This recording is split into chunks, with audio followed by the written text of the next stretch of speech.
common law rights on the internet. Hi, my name is Derek Fahey. I'm a registered patent attorney and trademark attorney with the Plus IP firm. And this is a brief video on common law rights on the internet, common law trademark rights on the internet. So, first off, registering your brand has several advantages. One of the advantages is that how you have nationwide priority, or what's called constructive notice of nationwide priority, that you actually own rights to the brand. But that's not what I want to talk about today. Today I want to talk about common law rights for trademarks and what they are and what does that mean. So common law rights, when you actually begin to use a trademark for your brand, for products or services, you actually have rights in the geographic area. You may have rights to the geographic area that you use the brand. For example, if you are operating in Florida, or a county within Florida, or a county within New York State, you actually would have rights to the geographic area within which you service customers or sell products within that area, just as a matter of course.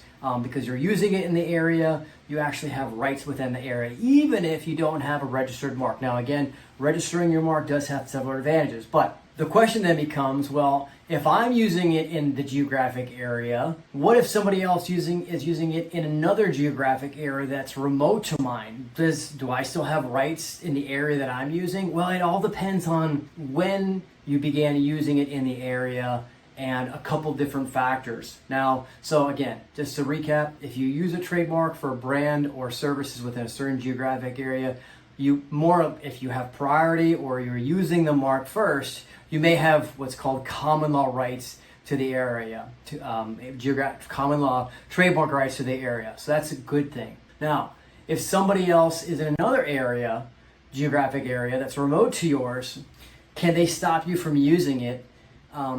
The answer is potentially, but maybe not.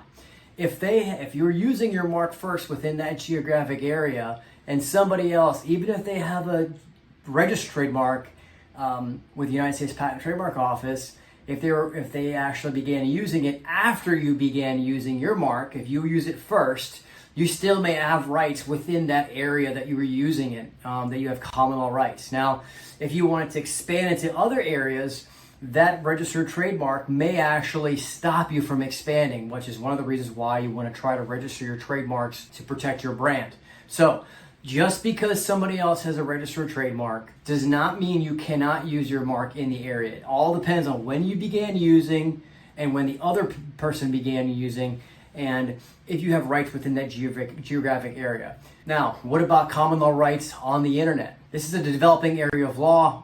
There's no court that has ever found in the United States that a website alone has found to give you common law nationwide rights based upon a single website. That has never happened, a website alone. But there are a couple different tests that they use that will help you determine common law rights on the internet. The first test is called the natural zone of expansion test, or whether or not the other party, the party that's trying to enforce its rights against you, can expand in the natural zone of expansion. Another test that can be you can actually look at is a market penetration test, where your markets penetrate. So those two different tests, the zone of expansion, natural zone of expansion test, and the market penetration test, helps determine what rights you have if you're actually selling products on the internet without a registered mark. Again, the benefits of having a registered mark is that how technically it provides constructive notice, and you have nationwide priority technically because you have a registered trademark potentially. So register your trademarks. It protects your brand, but just because you don't have a registered trademark does not mean you don't have any trademark rights. You have common law rights, or at least you may have in the particular geographic area in which you're using the brand. So hopefully you found this video, this blog post interesting. Please like and subscribe to this channel. You can find me at Derek Fahey, PA, DEREK on Instagram, TikTok, and also my website is www.plusfirm.com. You can reach out to us. We're happy to speak with you. Hopefully you found this interesting. Take care and protect your brand.